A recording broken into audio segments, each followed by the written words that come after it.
Section 41. Yes, and this is the legislation which has now been approved by Parliament to then proceed for final sign-off by the President. I don't see what particular intervention a consultation with us could now be of benefit to the entity that wants to see us. Wouldn't it be better then to refer them to the office of the President? Because if intervention is sought to then have a late consultancy or a late input on Section 41 that deals with contracting authority, or a late input would be the on. Because, you know, if it wasn't as specific as a mention of Section 41 in the NLTA, but a matter of general issue around bus services, as I see, you know, public transport, we might find ourselves in a particular dilemma at the end of such an engagement, that we have now received particular information pertaining to a piece of legislation which in practical terms is out of, which might cause a precedent, you know, for future engagements, and the presenters might leave with a huge disappointment.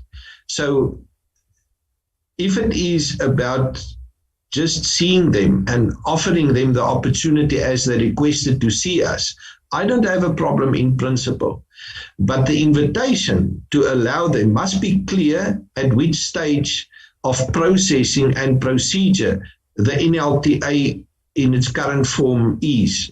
It must be clearly stated that it is beyond the point of our intervention to change anything which they might have a particular concern on, and that it is now with the office of the President in its final stages of being signed off or not, but that it specifically is out of our hands. I think we must just be upfront with that to avoid any disappointment after their submissions to us. Thank you, Chair.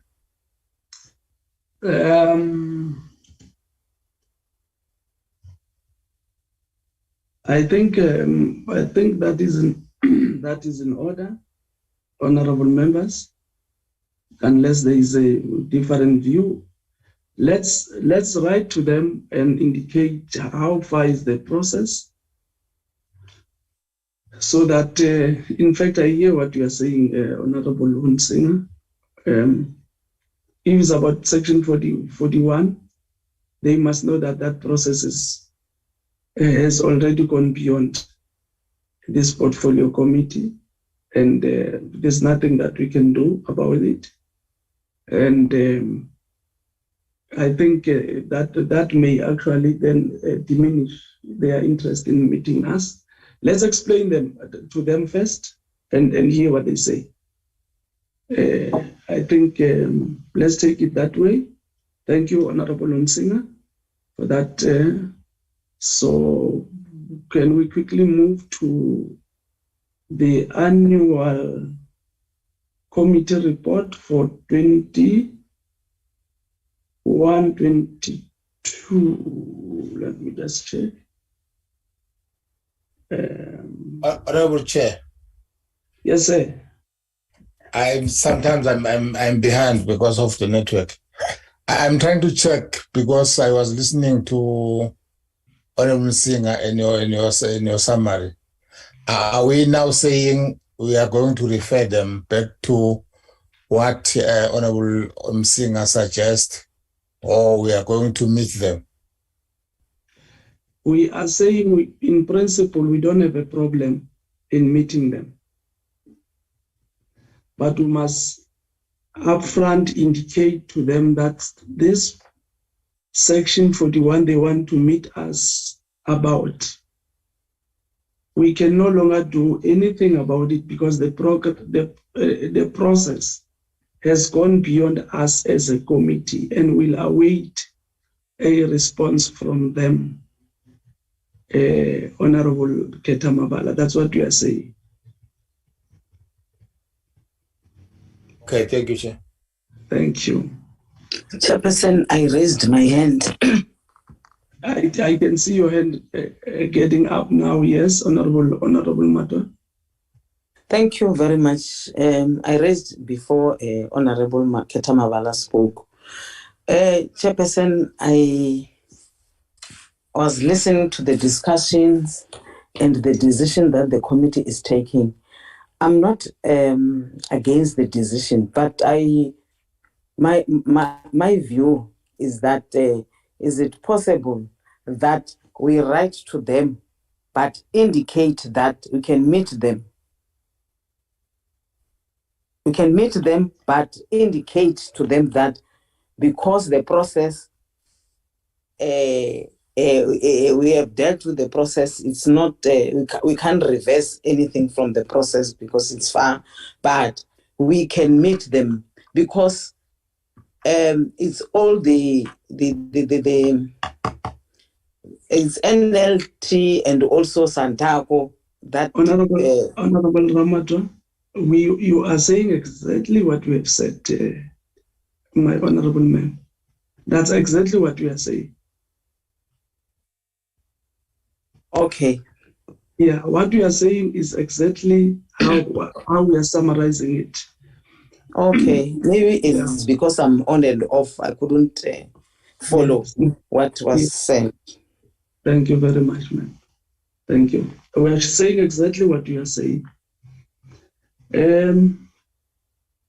The annual report for the committee 2021-2022, can we quickly deal with it?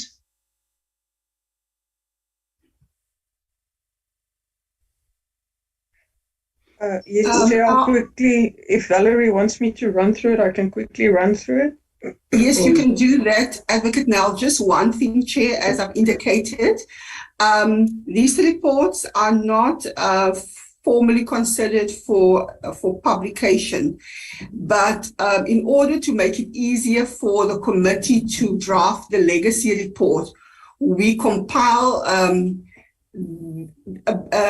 all the issues that the committee dealt with in a particular year, including the highlights, the challenges, and those admin issues, how many meetings the committee had, how many bills it processed, so that at the end of, in March 2024, it will be easy for the committee to compile the legacy report because this information would have already been drafted. So that it is accessible to members for the build-up of that final report. That's from me, Advocate Nell. Thank you, Chair. Chair, we'll see, we just thought the annual report with a bit of a summary of highlights and challenges experienced by the committee. Again, just indicated that COVID-19 still had some impact on the transport sector. Indicate that there was also an impact on certain provinces due to the riots. Then, because it's oversight of impact on the committee work as well as impact on our sector. Then it just indicated we still continued our work through virtual meetings. We were able to complete our own strategic planning and annual performance planning and our work through the budget reports, as well as the strat plan and annual plan reports. We've conducted oversight reports, our quarterly expenditure reports, our reports linked to legislation. We've had public hearings on bills, and we've also been able to complete our BRRR. We indicate some of our joint meetings that we were able to have. And then we indicate which administrative targets we were not able to meet. That is our planned bi-weekly meetings, and then also the suggested capacity building of members through greater attendance of transport conference, seminars, and study tours. Then reflection on the committee program. Members will see this is just the program that we've completed again and adopted this year. That is the same program that we have in our APP and our strat plan. Yes, so, and we also indicate the work that was done by the subcommittee during the year. And we've done, in terms of administration in the committee, we've able to adopt all our minutes on time, which is also why our meetings, like today's meeting, is important, so that we can adopt those last few reports and minutes. We've already gone through most of the reports. This is the last one for the day. Then we just indicate the focus areas that we had during the year. Again, that was taken from our strat plan and our APP. And we insert it here to our annual report. Because some of those aspects, if we do not finish it during the committee's term, it'll go in the legacy report for focus in the next parliamentary term. Key areas of future work. Again, we've still looked at achieving safety for the transport modes, reducing the impact of COVID on these modes, constant monitoring of the department's performance.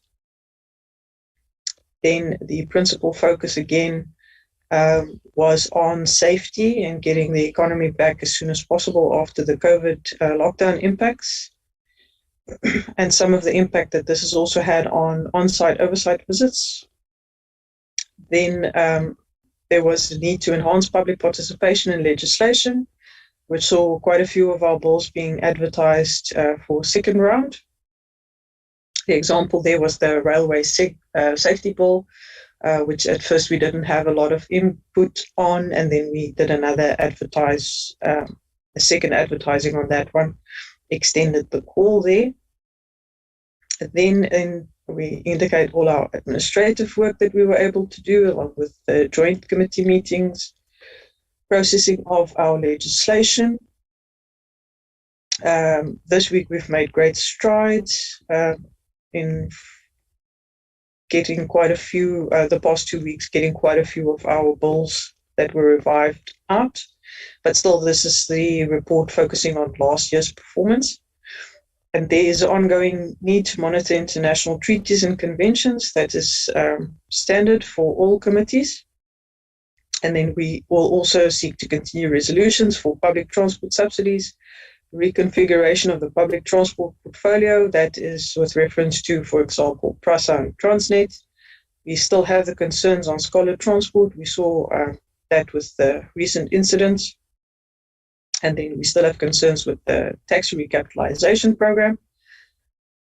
The CBRTA, Kingdom of Lesotho Free State Impasse, we do note that there was some progress on that, but we will see what the CBRTA indicates in the annual report this year again.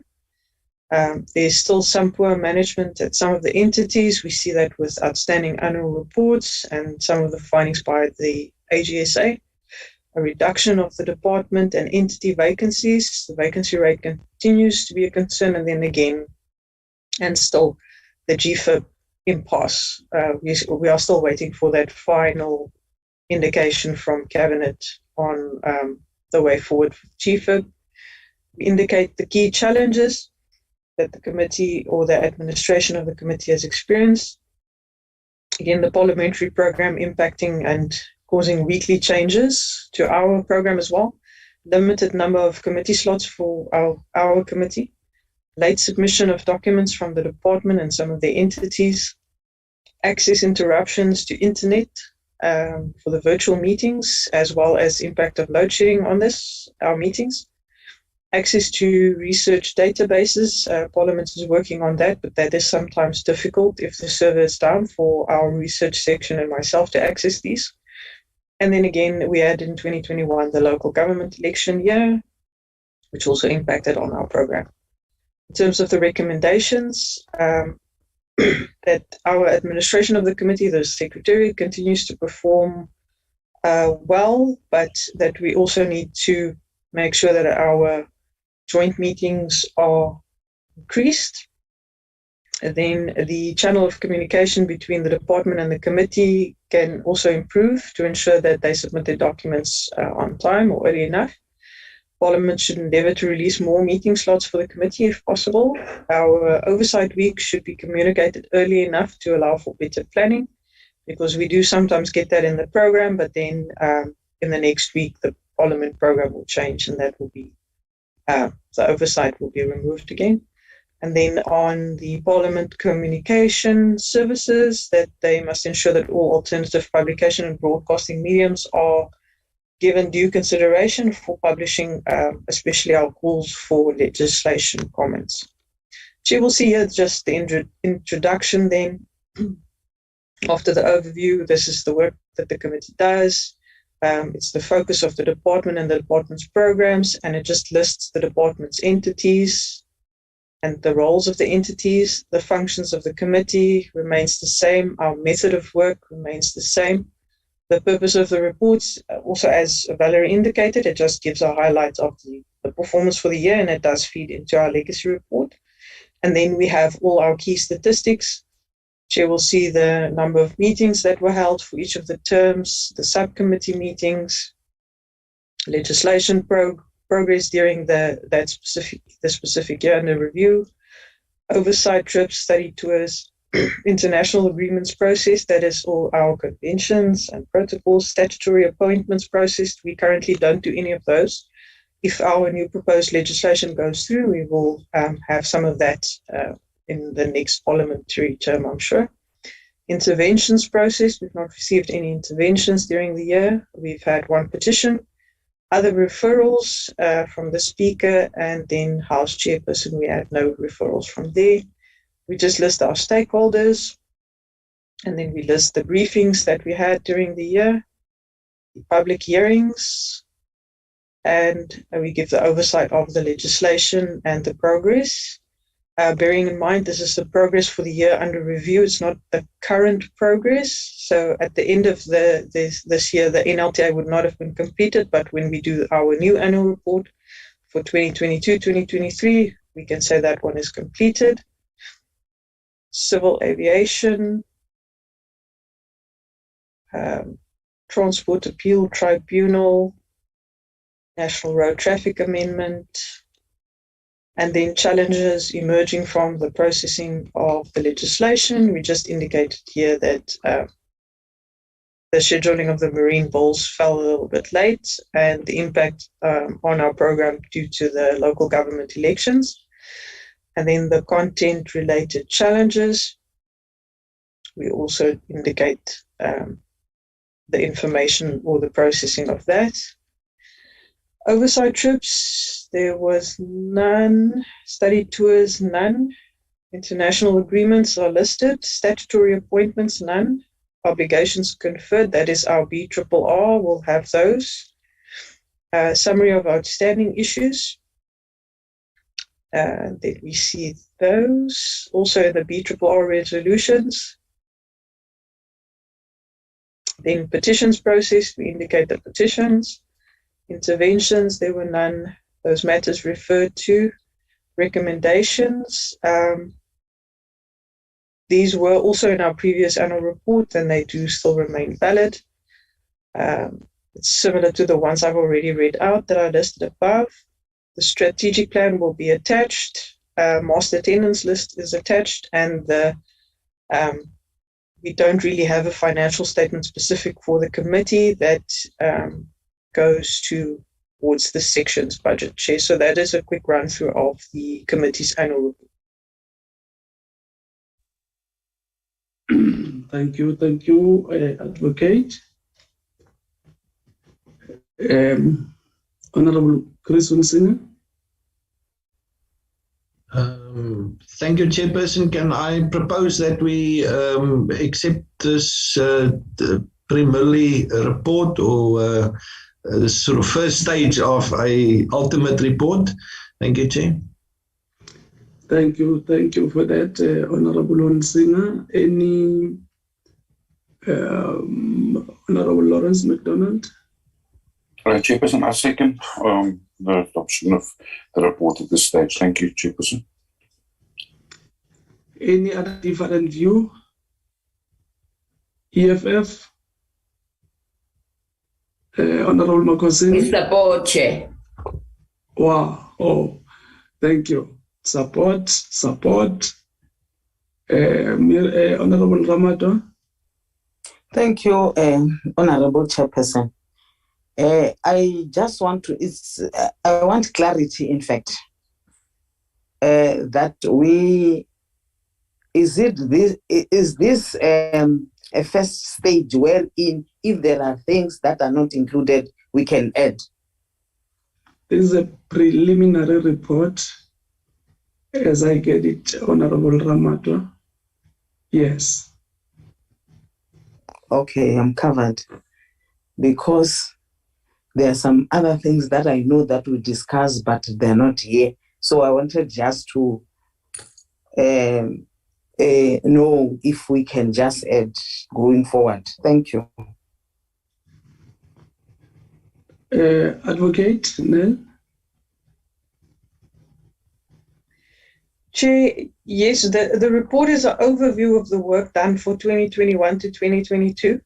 It's just so that we can feed that information into the legacy report that the committee will be working on in December or November, December next year, just before recess. That report will be a far more expansive report, and that is where we can get into a bit more detail if members request to be more detail orientated there. If members also feel that maybe there was aspects that was discussed that we couldn't finalize in processing, that is then also where we do the recommendation that the next parliamentary cycle should seek to focus more on that, Chair. Thank you very much. Honorable Makosini, I see your hand up. Is it a legacy hand?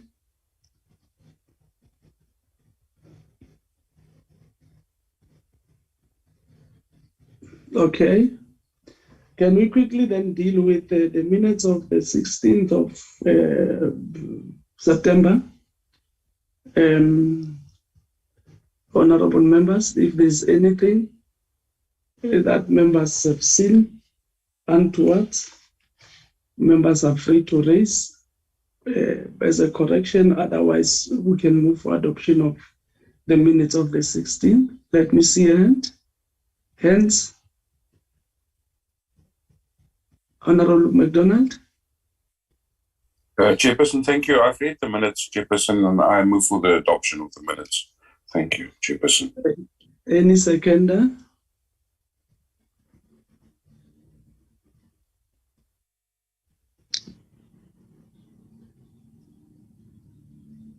Any seconder of the minutes? Seconded by Pete May. Thank you, Chairperson. Thank you, Honorable Pete May. Let's go to the minutes of the 20th of September.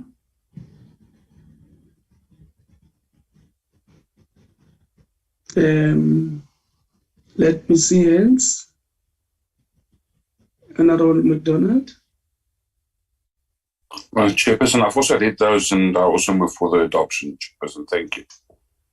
Thank you. Any seconder?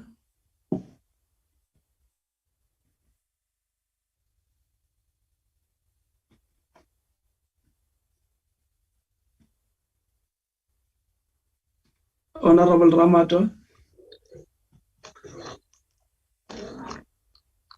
Chairperson, what's wrong this morning? Yes. Yeah, no. Members are tired. They want to go on recess. Chair, just one thing, please. The minutes of the 16th is very important. Mr. May was not in that meeting, and the committee adopted bills. We don't want the minutes to be contested, Chair. So if we can have a member that was actually in that meeting, it would assist. There were a number of apologies that day. Honorable members who are in this, thanks, Honorable Pete May, for being active. Honorable members who were in that meeting, please assist.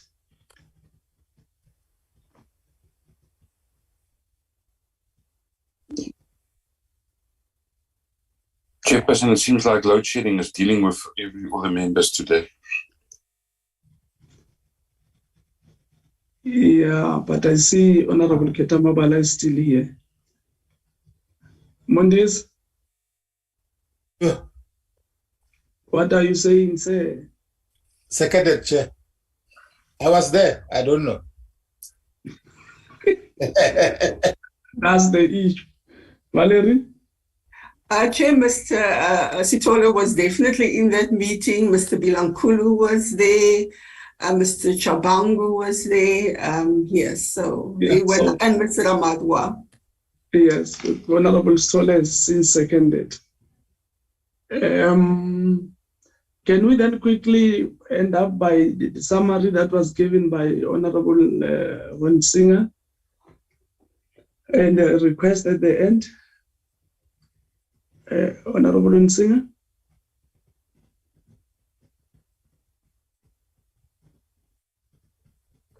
Chairperson. Yes, could you quickly summarize what you have said earlier on so that I don't misrepresent you? Chairperson, right at the beginning of this meeting, I requested this portfolio committee through you, Chair, to consider how to deal with the information which I received, upon which I released a media statement. The information received alluded to a assumed ICAO, International Civil Aviation Organization, routine aviation inspection that took place assumably in August. And following this inspection, a report has been generated. And in this report, it is made mention of significant security concern findings with regards to this aviation inspection. And it raised concern because apparently this report is in the hands of 4 people, including the minister and the deputy minister, and that for some reason the report is not shared. It is not shared with the staff of the Civil Aviation Authority and neither with public in general, which raise additional concerns.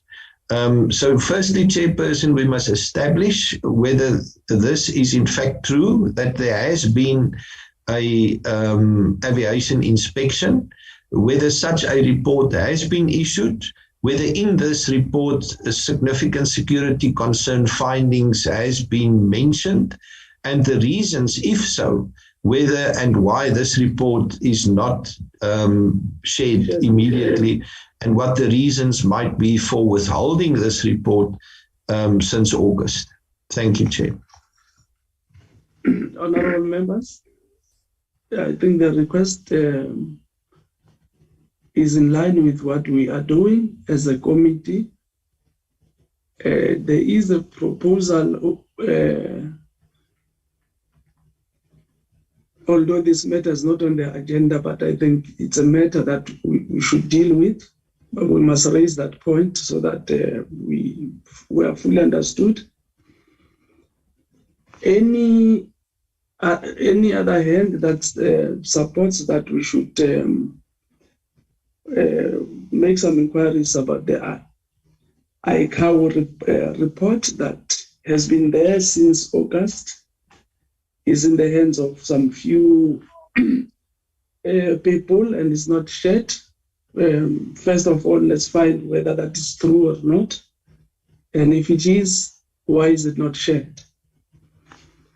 Are we having a support for that matter? Let me see hands. I know people like to say I did not see their hands. Honorable MacDonald, followed by Honorable Ketamabala and Honorable Ramat. Those are the only 3 hands. Nobody should assist me beyond that point. Let's go. Thank you, Chairperson. Let me say thank you and for the contribution of Honorable Hansinger in this regard. Chairperson, aviation safety is paramount in ensuring the safety of passengers because when an aeroplane falls out of the sky, it's 184 people that will lose their lives. And hence hence people are very iffy when it comes to the safety of aviation worldwide.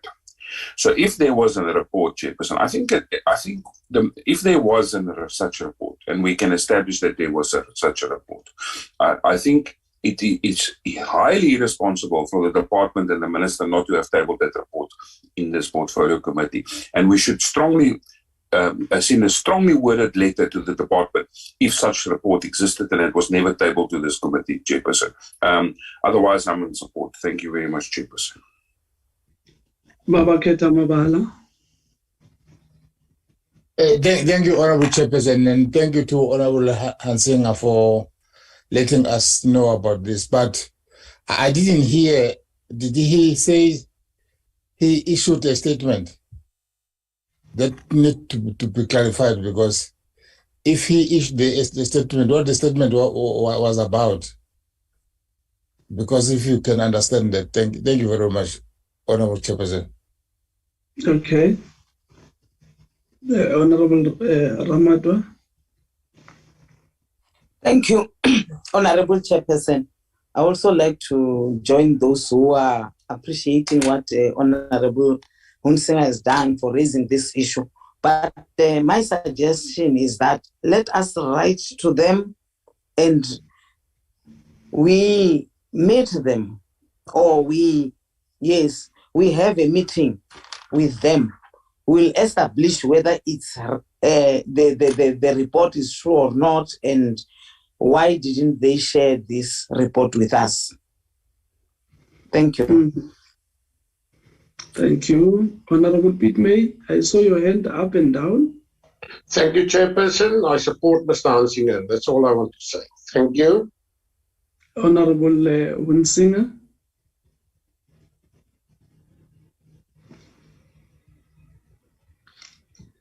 Honorable Hunsinger.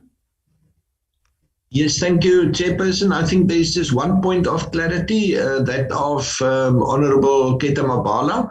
The media statement which I released was done last week, and it expressed the same sentiments as what I shared in this portfolio committee, namely that information was received of an investigation that was assumed to have been conducted in August, and that it is highly concerning that if such a inspection was conducted by the International Civil Aviation Authority, that the report following this investigation, which contained significant security concern findings, that this report, which is now in the hands of 4 people, is not shared.